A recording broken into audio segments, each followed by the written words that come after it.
Olympics లో cricket ఉండాలనేది చాలా మంది స్పోర్ట్స్ లవర్స్ డ్రీమ్. ఎట్టకేలకి ఇది త్వరలో నిజం కాబోతుంది కూడా. లాస్ ఏంజల్స్ ఒలింపిక్స్ లో ఈ కోరిక నెరవేరనుంది. అయితే విశ్వ క్రీడల్లో క్రికెట్ మ్యాచ్ల నిర్వహణ అన్నది మామూలు విషయం కాదు కదా. అనేక రకాల చిక్కులుంటాయి. అవేంటో ఈ రోజు టిండెత్లో చూసే ప్రయత్నం చేద్దామా. ఒలింపిక్స్ లో క్రికెట్, అందులోనూ ఆ 6 దేశాల జట్లకి ఛాన్స్. అక్కడే చాలా జట్లకు షాక్ తగిలినట్లయింది. అలా ఎందుకు నిర్ణయించారు అన్నది చూద్దాం. ప్రపంచ క్రీడా సంబురంగా భావించే ఒలింపిక్స్ లో ప్రపంచ వ్యాప్తంగా పాపులర్ అయిన ఎన్నో రకాల గేమ్స్ ఉన్నాయి. అయితే ఎంతో పాపులారిటీ, మరెంతో క్రేజ్ కలిగిన క్రికెట్ మాత్రం విశ్వ క్రీడల్లో కనిపించదు. దీంతో ఒలింపిక్స్ లో జెంటిల్మ్యాన్ గేమ్ ఉంటే అదిరిపోతుందని చాలా మంది స్పోర్ట్స్ లవర్ కోరుకున్నారు. ఎట్టకేలకు ఆ కళ నెరవేరబోతోంది. లాస్ ఏంజల్స్ ఆతిథ్యం ఇవ్వనున్న ఒలింపిక్స్ 2028 లో ఈసారి క్రికెట్ ను చేరవేస్తున్నారు. అయితే అంతర్జాతీయ ఒలింపిక్ సంఘం ఐఓసి ఇక్కడే ఒక ట్విస్ట్ ఇచ్చింది. ఈ మెగా టోర్నమెంట్ లో ఆడే జట్ల విషయంలో మెలిక పెట్టింది. ఒక శతాబ్ద కాలానికి పైగా, అంటే 1900 సంవత్సరంలో జరిగిన ఒలింపిక్ క్రీడలు ఫ్రాన్స్ లోని పారిస్ లో జరిగాయి. ఆ రోజుల్లో జరిగిన ఏకైక క్రికెట్ పోరులో ఇంగ్లాండ్, ఫ్రాన్స్ జట్లు తలపడ్డాయి. అనంతరం ఒలింపిక్స్ లో క్రికెట్ మరోసారి కనిపించలేదు. ఎందుకంటే టెస్ట్ క్రికెట్ ఫార్మేట్ అంటే చాలా సుదీర్ఘంగా ఉంటుంది. దాంతో మళ్ళీ ఒలింపిక్స్ లో క్రికెట్ కు ఎంట్రీ దొరకలేదన్నమాట. అయితే ఇప్పుడంతా లిమిటెడ్ ఓవర్స్ యుగం. అందుకే T20 ఫార్మేట్ ఎంట్రీతో క్రికెట్ మ్యాచ్లను ఒలింపిక్స్ లో ప్రవేశపెట్టనున్నారు. ఈ మ్యాచ్ కేవలం 4 గంటల్లోపే ముగుస్తోంది. గతంలో జరిగిన బర్మింగ్హామ్ కామన్వెల్త్ గేమ్స్ లో మహిళల క్రికెట్ కు అనుమతి ఇచ్చారు. అది సక్సెస్ అయింది. దాంతో 2028 లాస్ ఏంజల్స్ ఒలింపిక్స్ లో క్రికెట్ ను భాగం చేయాలనే ఒత్తిడి ఎక్కువైంది. చివరకు ఐఓసి క్రికెట్ కు అనుమతి తెలుపుతూ నిర్ణయం కూడా తీసుకుంది. 2028 లో జరగనున్న లాస్ ఏంజల్స్ ఒలింపిక్స్ విశ్వ క్రీడల్లో క్రికెట్ తో పాటు baseball, soft ball, flag football, squash, lacrosse కూడా భాగం కాబోతున్నాయి. వీటిని ఒక ప్యాకేజ్ గా 2028 గేమ్స్ కు అనుమతిచ్చారు. 128 ఏళ్ల సుదీర్ఘ నిరీక్షణ తర్వాత ఒలింపిక్స్ లో క్రికెట్ మరొకసారి కనిపించబోతోంది. మెన్స్ తో పాటు విమెన్స్ టీమ్స్ కూడా లాస్ ఏంజల్స్ ఒలింపిక్స్ 2028 లో పోటీ పడబోతున్నాయి. ఇద్దరికి వేర్వేరు ఈవెంట్స్ నిర్వహిస్తారు. అయితే కేవలం 6 జట్లు మాత్రమే పాల్గొంటాయని స్పష్టం చేసింది ఐఓసి. పురుషుల ఈవెంట్స్ లో 6 జట్లు, మహిళల ఈవెంట్స్ లో 6 జట్లు మెడల్స్ కోసం పోటీ పడతాయని క్లారిటీ ఇచ్చింది. మొత్తంగా ప్రతి ఈవెంట్ లో 90 మంది చొప్పున ఆటగాళ్లు పాల్గొంటారని తెలిపింది. T20 ఫార్మెట్ లో మ్యాచ్లు నిర్వహించేందుకు అంతర్జాతీయ ఒలింపిక్ సంఘం నిర్ణయం తీసుకుంది. ఒలింపిక్స్ లో పాల్గొనే జట్లు, ఆటగాళ్లు, ఫార్మెట్ తదితర విషయాలపై క్లారిటీ ఇచ్చిన ఐఓసి క్వాలిఫికేషన్ గురించి మాత్రం స్పష్టత ఇవ్వలేదు. మెగా టోర్నమెంట్ కు ఇంకా చాలా టైం ఉంది కాబట్టి ఆ వివరాలు తదుపరి వెల్లడించే అవకాశం ఉంది. అయితే టోర్నమెంట్ కు ఆతిథ్యం ఇవ్వనందున యుఎస్ఏ జట్లు ఎలాగో నేరుగా అర్హత సాధిస్తోంది. దీంతో మిగిలిన 5 జట్లు ఏవో తేలాల్సి ఉంది. ఐసీసీ ర్యాంకింగ్స్ లో టాప్ 5 లో ఉన్న జట్లే క్వాలిఫై అవుతాయని వినిపిస్తోంది. అదే నిజమైతే గనక 7వ ర్యాంకింగ్ లో ఉన్న దాయాది పాకిస్తాన్ కు ఒలింపిక్స్ ఛాన్స్ మిస్ అవడం ఖాయంగా కనిపిస్తోంది.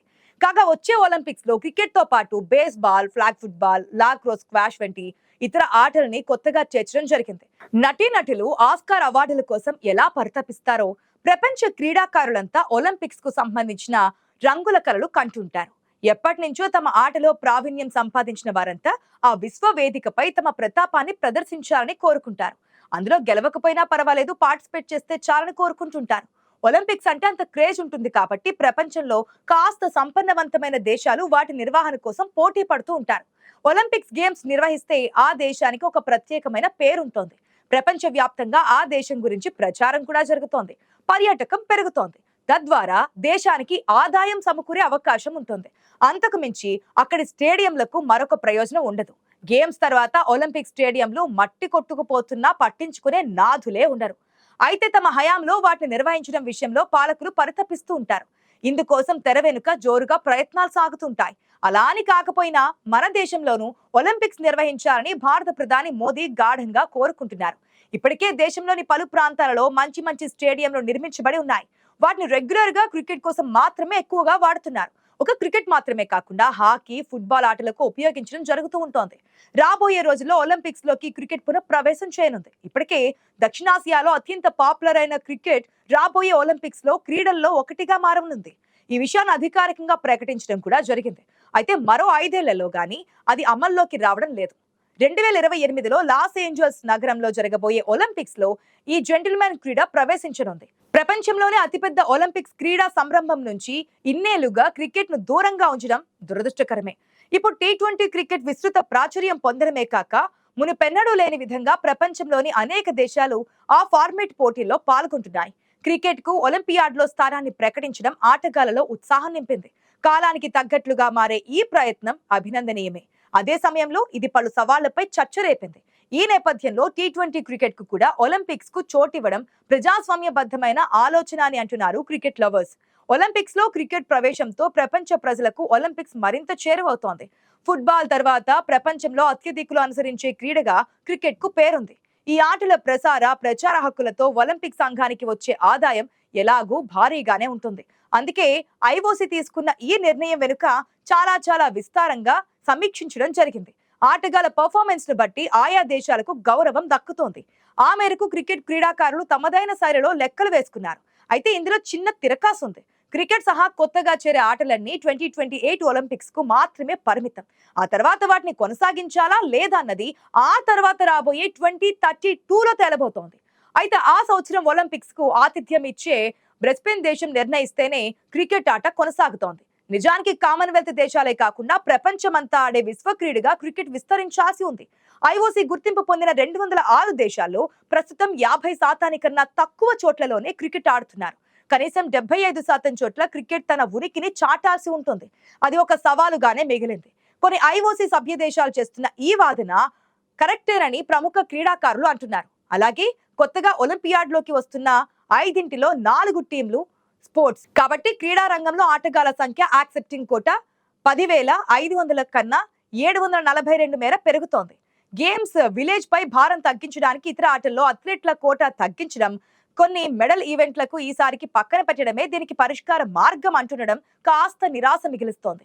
అయితే ఒలింపిక్స్ లోకి క్రికెట్ పునఃప్రవేశం వరకు బాగానే ఉంది, కానీ అగ్రశ్రేణి క్రికెటర్లు ఆ క్రీడల్లో పాల్గొంటారా అన్న అనుమానం పీడిస్తోంది.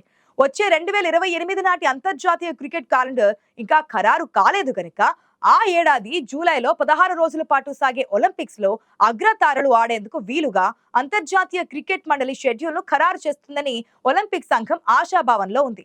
గతంలో నిర్వహించబడిన ఒలింపిక్స్ లో ఫుట్బాల్ ప్రయోగం చేశారు, కానీ దానికి ఉండే ఆదాయం అంతంత మాత్రమే. టెన్నిస్, గోల్ఫ్ లను చేర్చుకున్న ప్రథమ శ్రేణి పేర్లు కనబడలేదు. ఇక పగబట్టి వానలు కురిపించే వరుణుడి కరుణపై ఆధారపడడం క్రికెట్ కు మరో తలనొప్పిగా మారింది. ఎందుకంటే అన్ని ఆటల కన్నా క్లిష్టమైన ఫార్మెట్ లో ఆటలు కొనసాగుతాయి. గతంలో చైనాలో జరిగిన ఏషియాడ్ లో వానల వల్ల చాలా మ్యాచ్లు రద్దయ్యాయి. టీ20 ర్యాంకింగ్ ను బట్టి స్వర్ణ పతాక విజేతను నిర్ణయించిన ప్రహాసనాన్ని టీవీలో మనం చూసాం. ఇక 2036 ఒలింపిక్స్ ను భారత్ లో నిర్వహించేలా సర్వశక్తులు ఒడ్డుతామని భారత ప్రధాని మోదీ ప్రకటించడం సంతోషమే అయినా సాధ్యాసాధ్యాలపై అనుమానాలున్నాయి. G20 సదస్సు ఏషియాడ్ లో పతాకాల శతకం తెచ్చిన ఉత్సాహంలో ప్రధాని దీన్ని 140 కోట్ల ప్రజల స్వప్నంగా తెలిపారు. కానీ వేల కోట్లతో స్టేడియంను నిర్మించే కన్నా సామాన్యులకు కూడు గూడుపై దృష్టి పెట్టాలనే వాదన మరోవైపు నుంచి వినిపిస్తోంది. గేమ్స్ కోసం జరిగే భారీ ఖర్చు రీత్యా 2026 కామన్వెల్త్ గేమ్స్ నిర్వహించడానికి సైతం ఆస్ట్రేలియా చేతులెత్తేసింది. ఇక 2010లో మన కామన్వెల్త్ గేమ్స్ నిర్వహణ అవినీతి ఆరోపణల్లో కూరుకుపోయింది. అప్పట్లో భారత ఒలింపిక్ అసోసియేషన్ ను 14 నెలలు ఐఓసీ బహిష్కరించింది. అవన్నీ మనం మర్చిపోరాదు. 2035 నాటికి భారత్ $6 ట్రిలియన్ ఆర్థిక వ్యవస్థ అవుతుందని, 2047కి అగ్రరాజ్యంగా అవతరిస్తామని చెబుతున్న అధికార పార్టీ ఒలింపిక్ స్వప్నం గురించి సీరియస్ గానే ఆలోచిస్తోంది. వసతులు పెంచుకోవడానికి, క్రీడా ప్రతిభను పెంచి పోషించడానికి ఒలింపిక్స్ ఆటలు నిర్వహించడం మంచి నిర్ణయమే. కానీ దాని వెంటే ఉన్న సవాళ్లతోనే అసలు సమస్య దాగి ఉంది. మన దేశం విషయానికొస్తే తలసరి ఆదాయంలో మనల్ని ఎంతో మించిన లండన్, టోక్యో, పారిస్, సియోళ్లకున్న సహజమైన సానుకూలత మనకు ఉండదు. ఆటలు ముగిసాక అంత భారీ ఖర్చుతో నిర్మించిన స్టేడియంలలో ఎథెన్స్, రియో లాంటి ఆతిథ్య దేశాలకు ఇవి వైట్ ఎలిఫెంట్స్ గా మారాయి. పావురాలు వేసే రెట్టెలతో వేలాది కుర్చీలు వాడలేనంత దారుణంగా తయారవుతుంటాయి. వాటిని రెగ్యులర్ గా నిర్వహించడం తలకు మించిన భారంగానే ఉంటుంది. అయితే ఇప్పటికే ఉపయోగంలో ఉన్న క్రీడా వేదికలను వాడుకునే ప్రణాళిక ఉందా అంటే అవునని అంటున్నారు క్రీడాభిమానులు. ఒలింపిక్స్ నిర్వహించడం ద్వారా పేరు ప్రతిష్టలతో పాటు పర్యాటక పరిశ్రమను అభివృద్ధి చేయడంతో పాటు ప్రజలకు పనికొచ్చేలా వ్యూహ రచన చేస్తే బెటర్ అని నెటిజన్లు సూచిస్తున్నారు.